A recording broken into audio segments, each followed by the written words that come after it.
সর্বশেষ আমার আব্বাজান মরহুম শেখুল হাদিস আল্লামা আজিজুল হক নওয়ারাল্লাহু মারকাদাহু তিনিও এই কথা খুব ভালো করে বলেছেন। ওনার বাংলা বুখারীর শুরুতে উনি একটা ভূমিকায় সেখানেও লিখেছেন।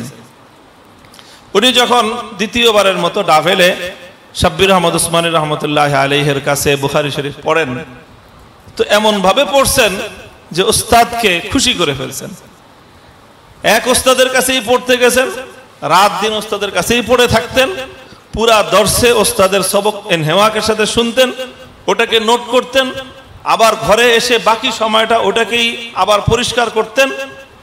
এইভাবে বুখারী শরীফ শাইখের কাছে পড়েছেন যে শাইখের মন খুশি হয়ে গেছে। মন খুশি হওয়ার পর দুইটা মন্তব্য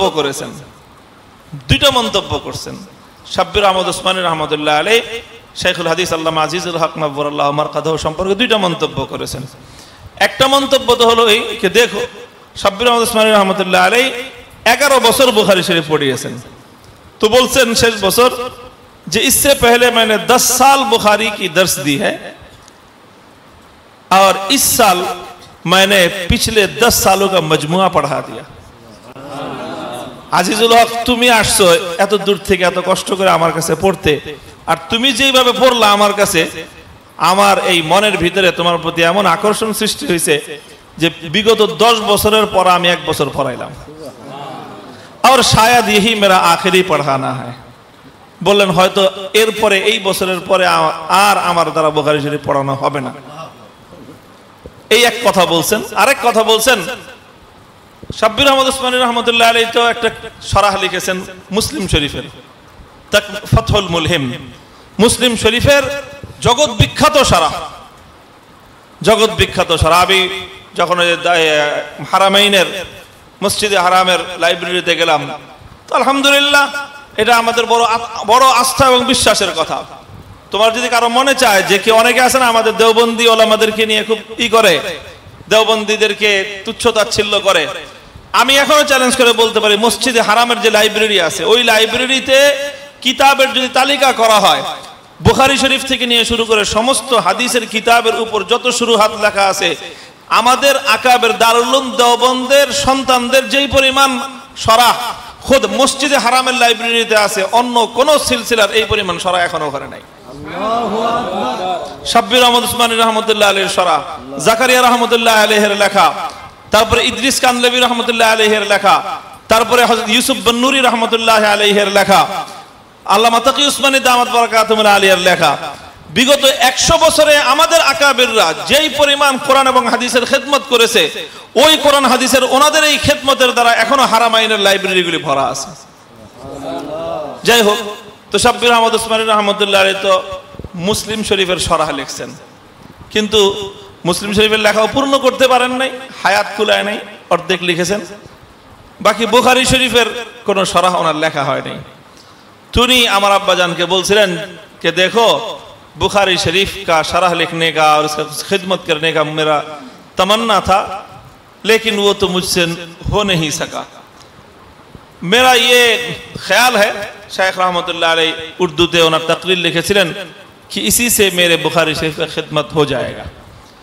আরেকটা কথা বলছিলেন कि उम्मीद है कि तुम्हारे जरिया बंगाल में मेरी कुछ बातें फैलेगी। আমার আশা যে তুমি আমার কাছ থেকে বুখারী শরীফ পড়ে বাংলা এলাকায় যখন যাবে, তখন তোমার কলমের মাধ্যমে আমার কিছু ইলম ওই এলাকায় প্রচারিত হবে।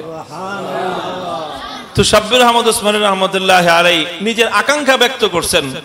শাইখুল হাদিস রহমতুল্লাহ আলাইহিকে সারা জীবন বলতে শুনেছি, উনি বলতেন যে আরে আমি তো বাংলা কোনোদিন পড়ি নাই, পরবর্তীতে তো আদর্শ লিপি পড়ানো হয়। আমার পড়ালেখা বাংলা ছিল হলো কলাপাতা পর্যন্ত, সিলেট পর্যন্ত আমি তারাক্কি পাই নাই। প্রথম আগের যুগে যখন মানুষ লেখা শিখতো, তো প্রথম শিখতে হলো কি দিয়ে? কলাপাতার উপরে। একটু ভালো করে কলাপাতা কয়েকদিন লিখলে তারপরে দিত সিলেট, সিলেটে কয়েকদিন লিখলে তারপর হলো খাতা কলম। আমার দৌড় হলো কলাপাতা পর্যন্ত, সিলেট পর্যন্ত যেতে পারি নাই ক খ গ লিখতে, এরপরে তো খাতা কলম তো পরের কথা। এই হলো ছাত্র জীবনে যেই লোকের বাংলা ভাষার উপর যার পড়ালেখার দৌড় হলো কলাপাতা পর্যন্ত, সেই লোক বাংলা ভাষায় সর্বপ্রথম বুখারী শরীফের হাদিসের ব্যাখ্যা গ্রন্থ লিখলেন। এবং এই বাংলা শাইখের বাংলা বুখারীর বাংলা ভাষার মান অনেক উচ্চাঙ্গের। বিশেষ করে বাংলা বুখারী শরীফে যেটা নাকি সিরাতুন নবীর সংখ্যা, এই সংখ্যার ভাষা পড়লে বাংলা ভাষাভাষীরা যারা সাহিত্য চর্চা করে তারাও মুগ্ধ হয়ে যায় ভাষার ব্যবহার দেখে। শেখ সারা জীবন বলতেন এগুলো আসলে আমার কলম না, এটা আমার কিছুই না। ওই যে শাব্বির আহমদ উসমানী রহমতুল্লাহ আলাইহি বলছিলেন कि मेरा उम्मीद है कि तुम्हारे जरिया बंगाल में मेरी कुछ बातें फैलेगी, যে আমার মনের কিছু কথা, আমার দিলের কিছু দরদ তোমার কলম দিয়ে আল্লাহ পাক বাংলা ভাষার মানুষের কাছে পৌঁছায় দিবেন। কালান্দার হারছে গোয়াদ দিদা গোয়াদ, ওই কথাটা উস্তাদের কথাটা আল্লাহ দোয়া কবুল করে ফেলছেন। উস্তাদের দোয়া কবুল করে ছাত্রের ভাগ্য চমকে গেছে। এই কথাগুলি সব বলার উদ্দেশ্য হলো এই যে জালালাইন শরীফ আমরা পড়তেছি, এখান থেকে বড় সবক হলো দেখো যে একজন ছাত্র তার উস্তাদের দিল মন জয় করার মাধ্যমে আল্লাহর কাছ থেকে কত বড় নেয়ামত হাসিল করতে পারে।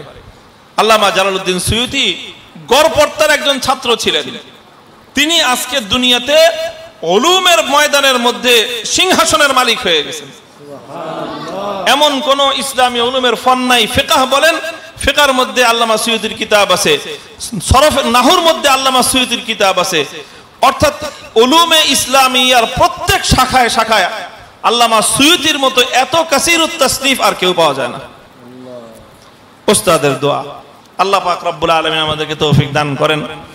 আল্লামা জালালউদ্দিন সুয়ুতি রহমতুল্লাহ আলাইহির উলুমকে আল্লাহ পাক রব্বুল আলামিন কবুল করেন।